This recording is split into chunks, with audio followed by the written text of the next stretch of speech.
Study आई 8 में आपका फिर से स्वागत है। आज हम 18 मई के करंट अफेयर्स के वीडियो को लेके आए हैं। तो वीडियो को शुरू करने से पहले आप मेरे चैनल को सब्सक्राइब, लाइक और शेयर करें।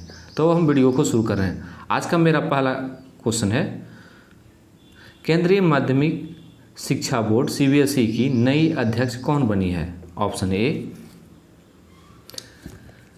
निधि Chhibber, B Vinita Joshi, C Ramesh Pokhriyal, D Diwakar Bhatt. तो इसका राइट आंसर है ऑप्शन ए निधि छिब्बर। निधि छिब्बर केंद्रीय माध्यमिक शिक्षा बोर्ड CBSE की नई अध्यक्ष बनी है।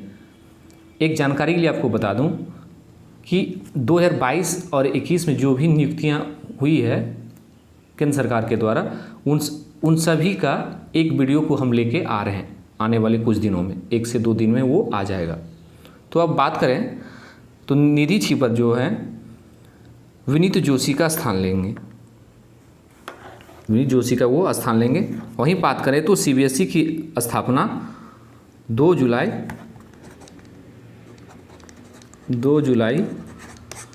1929 को हुआ। मुख्यालय नई दिल्ली में है, नई दिल्ली में। तो वही बात करें आज का दूसरा प्रश्न का, तो बैडमिंटन टूर्नामेंट थॉमस कप 2022 का खिताब किसने जीता है? ऑप्शन ए चीन, बी जापान, सी भारत, डी नॉर्वे। तो इसका राइट आंसर है ऑप्शन सी भारत। भारत ने बैडमिंटन टूर्नामेंट थॉमस कप 2022 का खिताब अपने नाम किया है। तो वहीं बात करें तो भारत की बैडमिंटन टीम ने फाइनल में इंडोनेशिया को 3-0 से हराकर पहली बार थॉमस कप जीता है। पहली बार थॉमस कप जीता है। लक्ष्य सेन और साक्षित चिराग की जोड़ी के बाद किदाम्बी श्रीकांत ने तीसरा मैच जीतकर भारत को चैंपियन बनाया है। और इसका आयोजन स्थल जो था वो जान लें कि आयोजन स्थल बैंकॉक था। बैंकॉक जो थाईलैंड में, यह 32वां संस्करण था। यह 32वां संस्करण है। तो इनके बारे में बस इतना ही। आज का तीसरा प्रश्न, भारतीय अंतरिक्ष अनुसंधान संगठन इसरो ने गगनयान मिशन 2023 के लिए मानव रेटेड रॉकेट बूस्टर HS-200 का कहां से सफलतापूर्वक परीक्षण किया है? ऑप्शन ए सतीश धवन अंतरिक्ष केंद्र, बी भाभा परमाणु अनुसंधान संस्थान, सी पोखरण परमाणु केंद्र, डी इनमें से कोई नहीं। तो इसका राइट आंसर है ऑप्शन ए सतीश धवन अंतरिक्ष केंद्र। सतीश धवन अंतरिक्ष केंद्र में भारतीय इसरो ने गगनयान मिशन 2023 के लिए मानव रेटेड रॉकेट बूस्टर H-200 का सफलतापूर्वक परीक्षण किया है। तो वहीं बात करें तो H-200 उपग्रह यान GSLV Mark 3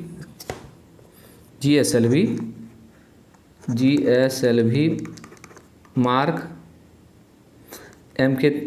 MK200 rocket S-200 rocket के साथ बूस्टर मानव संस्करण है। तो वहीं बात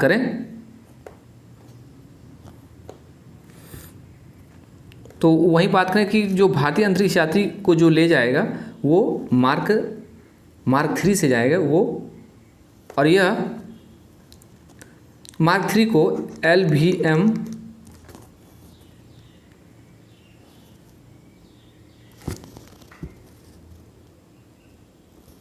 मार्क 3 को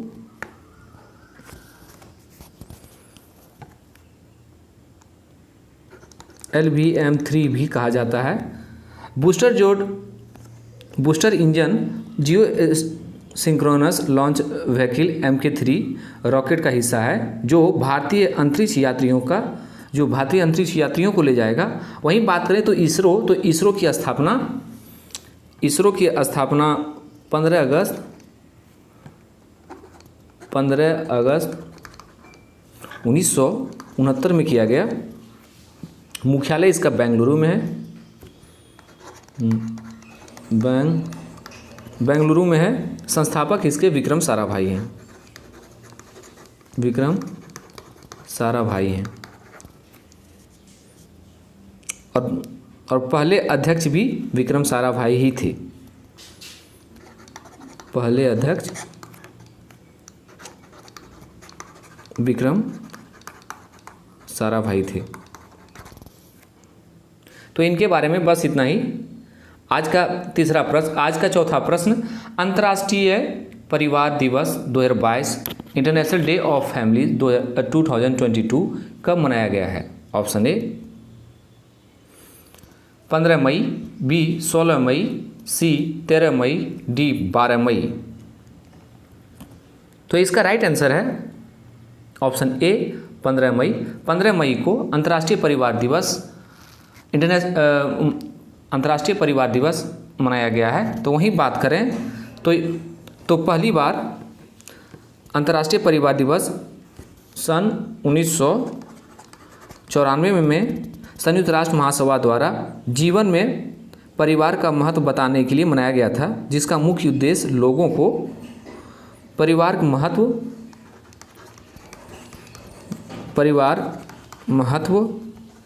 और उसके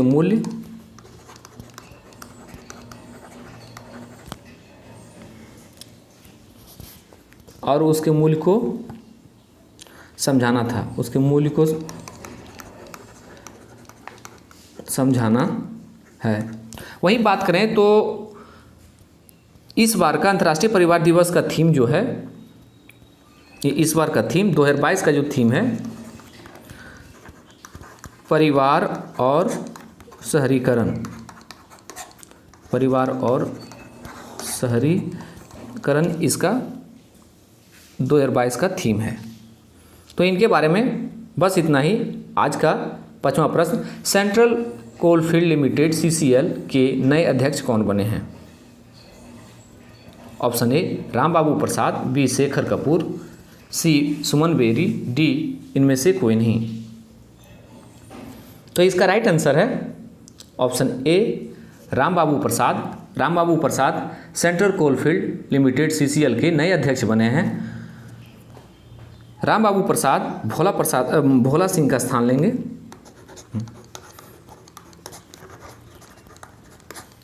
भोला सिंह का स्थान लेंगे। यह कोल इंडिया लिमिटेड की सहायक कंपनी है जो भारत केंद्रीय प्रभाग की खानों का प्रबंधन करती है। वहीं बात करें तो CCL की स्थापना 1 नवंबर 1975 में हुआ, जिसका मुख्यालय झारखंड की राजधानी रांची में है। तो वहीं बात करें कि सुमन बेरी और शेखर कपूर, सुमन बेरी जो हैं नीति आयोग के उपाध्यक्ष हैं। और कमेंट में बताएंगे शेखर कपूर क्या हैं। तो आज का छठा प्रश्न, सेवानिवृत्त कर्मचारियों का सुनिश्चित आय प्रदान करने के लिए पुरानी पेंशन योजना को शुरू करने वाला भारत का पहला राज्य कौन सा बना है? Option A Chhattisgarh, B Bihar, C Tamil Nadu, D Kerala. तो इसका राइट आंसर है ए छत्तीसगढ़। छत्तीसगढ़ सेवानिवृत्त कर्मचारियों को सुनिश्चित आय प्रदान करने के लिए पुरानी पेंशन योजना शुरू करने वाला भारत का यह पहला राज्य बन गया है। पुरानी पेंशन लागू होने से 1 जनवरी 2004 के 1 जनवरी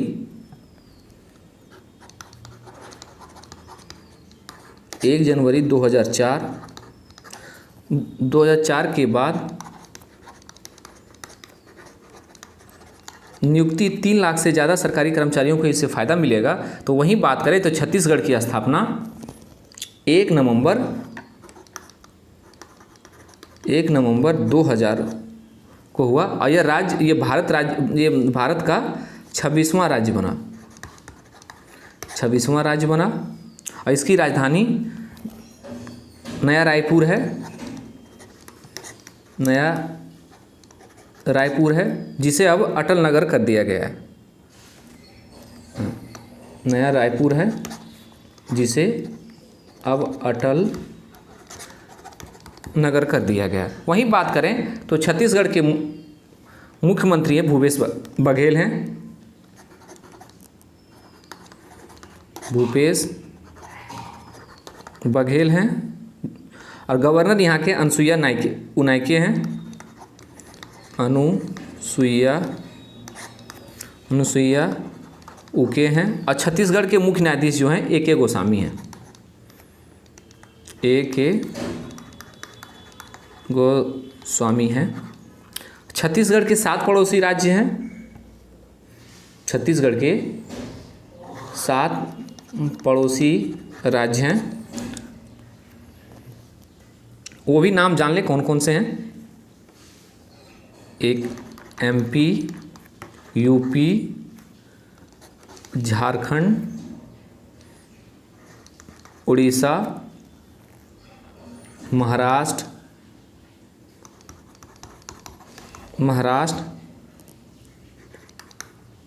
तेलंगाना और आंध्र प्रदेश। और वहीं बात करें तो छत्तीसगढ़ में 11 लोकसभा सीट है, 11 लोकसभा सीट है, और राज्यसभा 5 है।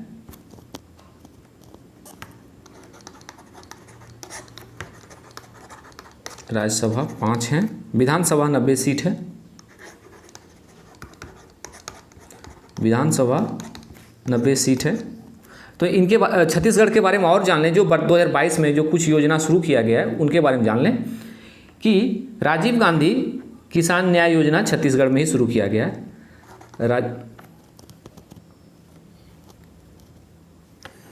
राजीव गांधी किसान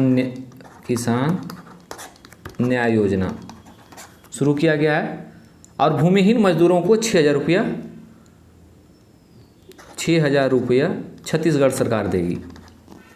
और जनजातीय नृत्य महोत्सव भी छत्तीसगढ़ में शुरू किया गया है, जनजातीय नृत्य महोत्सव शुरू किया गया है। वहीं बात करें तो बाजरा मिशन भी छत्तीसगढ़ में ही लॉन्च हुआ है, छत्तीसगढ़ की सरकार ने किया है बाजरा मिशन।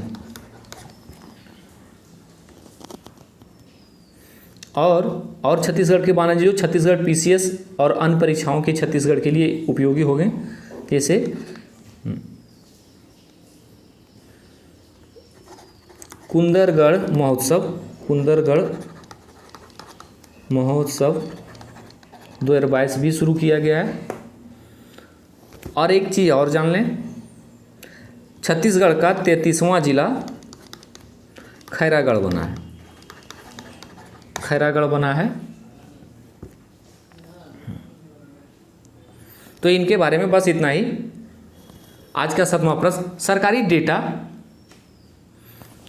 डेटा के उपयोग को लोकतांत्रिक बनाने के लिए national data and analytics platform NDAP को किस संस्थान ने लॉन्च किया है? ऑप्शन ए नीति आयोग, बी वित्त आयोग, सी योजना आयोग, डी श्रम आयोग। तो इसका राइट आंसर है ऑप्शन ए नीति आयोग। नीति आयोग ने सरकारी डेटा उपयोग को लोकतांत्रिक बनाने के लिए NADP को लॉन्च किया है। तो वही बात करें तो इस प्लेटफॉर्म को लॉन्च करने का उद्देश्य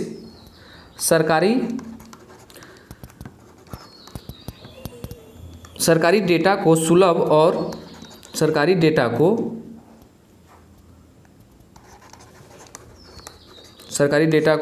और अंतर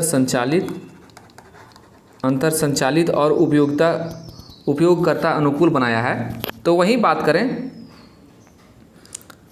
नीति आयोग की स्थापना वर्ष 2015 में 1 जनवरी को किया गया था। 1 जनवरी 2015 में किया गया था। इसका मुख्यालय नई दिल्ली में है। इनके अध्यक्ष प्रधानमंत्री होते हैं नरेंद्र मोदी जी। इनके उपाध्यक्ष सुमन बेरी है, जो मैंने पिछले वीडियो में नीति आयोग पर विस्तार से बताया, आप उनको देख सकते हैं। तो इनके बारे में बस इतना ही। आज का 8वां प्रश्न, टेनिस टूर्नामेंट इटली ओपन 2022 में महिला एकल का खिताब किसने जीता है? Option A Iga Swiatek, B Saina Nehwal, C Carolina Marin, D Nozomi Okuhara. तो इसका राइट आंसर है ऑप्शन ए ईगा स्विटेक, जो पोलैंड की है, वही ने टेनिस टूर्नामेंट इटली ओपन 2022 का एकल का खिताब अपने नाम किया है। तो वही बात करें, फाइनल में ट्यूनीशिया के ऑन्स जुबैर को 6-2 से हराकर 28वीं जीत हासिल की है। 28वीं जीत के साथ इस खिताब को नाम। वहीं बात करें तो अन्य विजेताओं के नाम भी जान लें। तो पुरुष में बात करें तो नोवाक जोकोविच, जो सर्बिया के हैं, नोवाक जोकोविच जो सर्बिया के हैं, उन्होंने इटली ओपन 2022 का खिताब जीता है। वहीं पुरुष एकल में मैक्टिक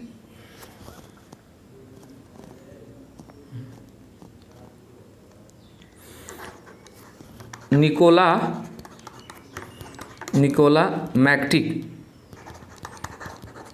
मैक्टिक और मैट पाविक जो क्रोएशिया के हैं, उन्होंने खिताब जीता है। महिला युगल में बात करें जो वेरोनिका कुडरमेतोवा और अस्तानसिया फ्लाविकोवा ने अपने नाम खिताब किया है। इसका आयोजन इटली में किया गया था। इस आयोजन इटली में किया गया था और यह 79वां संस्करण था। तो इनके बारे में बस इतना ही। आज का 9वां प्रश्न, दुनिया के सबसे लंबे पैदल यात्री निलंबन पुल सस्पेंशन फुटब्रिज स्काई ब्रिज 721 को कहाँ पर जनता के लिए खोला गया है? ऑप्शन ए चेक गणराज्य, B Hungary, C Brazil, D चीन। तो इसका राइट आंसर है ऑप्शन ए चेक गणराज्य। चेक गणराज्य में दुनिया के सबसे लंबे पैदल निलंबन पुल सस्पेंशन फुटब्रिज स्काई ब्रिज 721 को खोला गया है जनता के लिए। ये आपको बता देना चाहते हैं कि यह जो पुल है 721 मीटर लंबा है। अगर फीट में बात करें तो 2365 फीट है और लंबा है, और समुद्र तल से 1100 मीटर अधिक ऊंचाई पे बनाया गया है। और वहीं फीट में बात करें तो 3610 फीट की ऊंचाई पे इस ब्रिज को बनाया गया है। तो इनके बारे में बस इतना ही। आज का 10वां प्रश्न, डिजिटल करेंसी बिटकॉइन को कानूनी मान्यता देने वाला पहला अफ्रीका देश कौन बना है? Option A France, B Germany, C Slovakia, D मध्य अफ्रीकी गणराज्य। तो इसका राइट आंसर है ऑप्शन डी मध्य अफ्रीकी गणराज्य। मध्य अफ्रीकी गणराज्य डिजिटल करेंसी बिटकॉइन को कानूनी मान्यता देने वाला पहला अफ्रीकी देश बन गया है। तो वहीं बात करें तो अल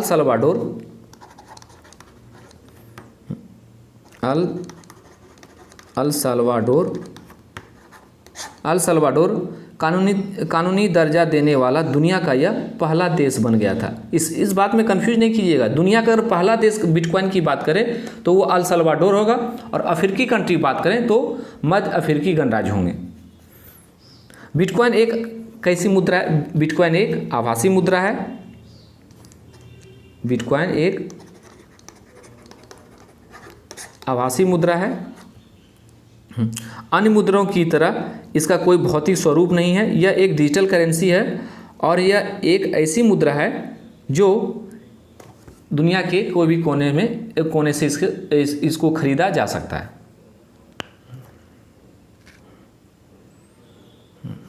और एक चीज़ और जान लें कि ये जो मुद्रा है बिटकॉइन, इसको छुआ नहीं जा सकता है, इसको सिर्फ महसूस किया जा सकता है। तो इनके बारे में बस इतना ही। आज का 11वां प्रश्न, प्रतिवर्ष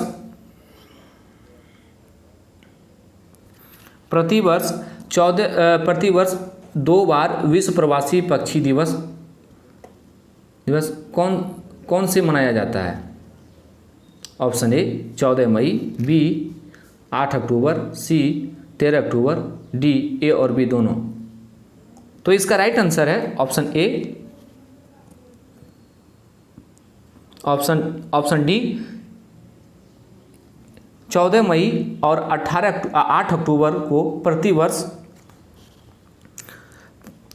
विश्व प्रवासी पक्षी दिवस के रूप में मनाया जाता है। तो वहीं बात करें तो पहली बार 2006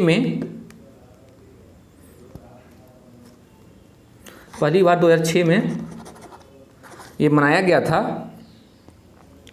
इसका मनाने का उद्देश्य जो है कि प्रवासी पक्षियों और उनके आवासों की रक्षा करने के बारे में जागरूकता बढ़ाता है। अब विश्व में कई संगठन द्वारा इस जागरूकता अभियान का समर्थन भी किया जाता है और जिसे संयुक्त राष्ट्र भी शामिल किया है।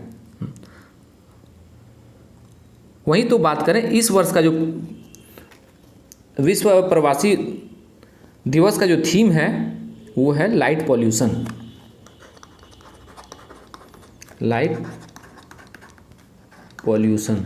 अगर आपसे एग्जाम में प्रश्न आ जाए कि विश्व प्रवासी पक्षी दिवस का थीम 2022 का क्या है, तो आप याद रखेंगे कि लाइट पॉल्यूशन है।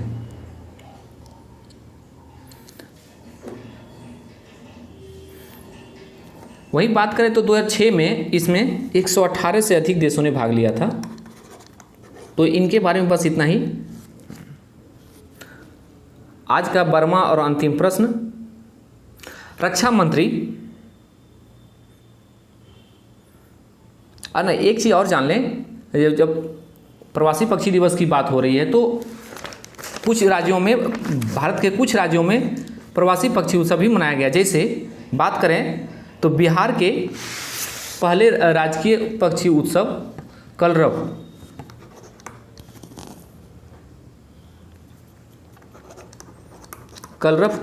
पक्षी उत्सव जो बिहार के नागी नकटी पक्षी बिहार में मनाया गया, जो बिहार के जम्मू जिले में ये पड़ता है। और वहीं बात करें तो नागी नकटी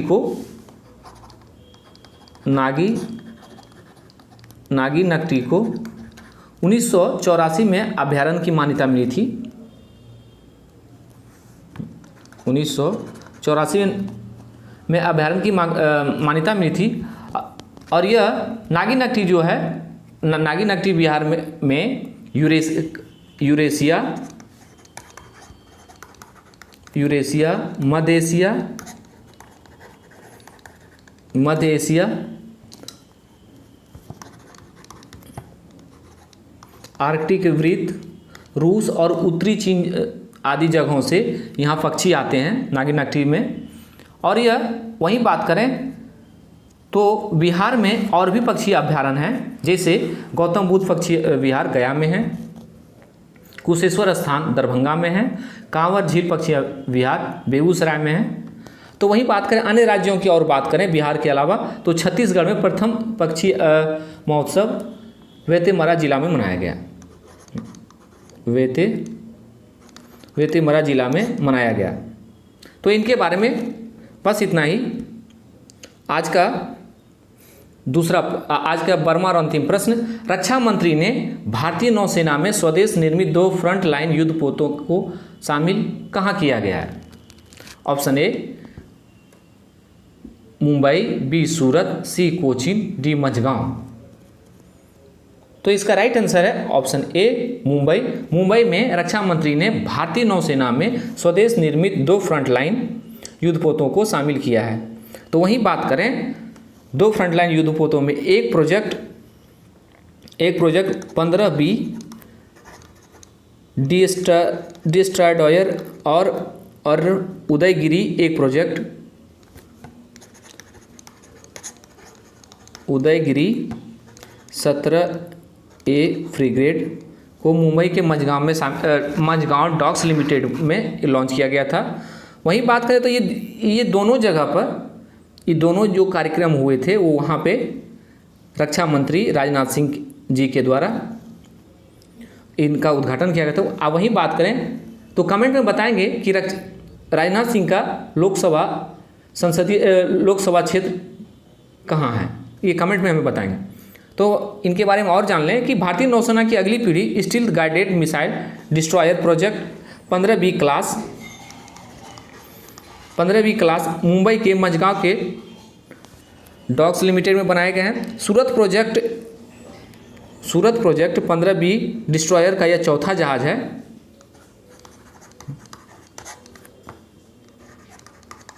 सूरत प्रोजेक्ट 15B डिस्ट्रॉयर का यह चौथा जहाज है। इसका नाम गुजरात की वाणिज्यिक राजधानी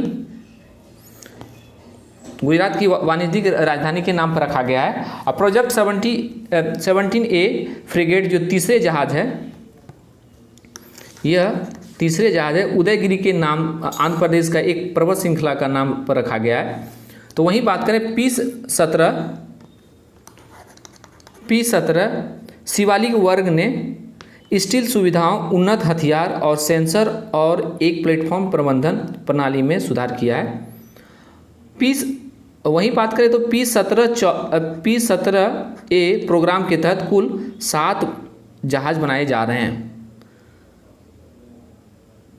7 जहाज बनाए जा रहे हैं जो आने वाले भविष्य में भारतीय नौसेना को मजबूती प्रदान करेंगे। तो इनके बारे में बस इतना ही। And thank you for watching study I it.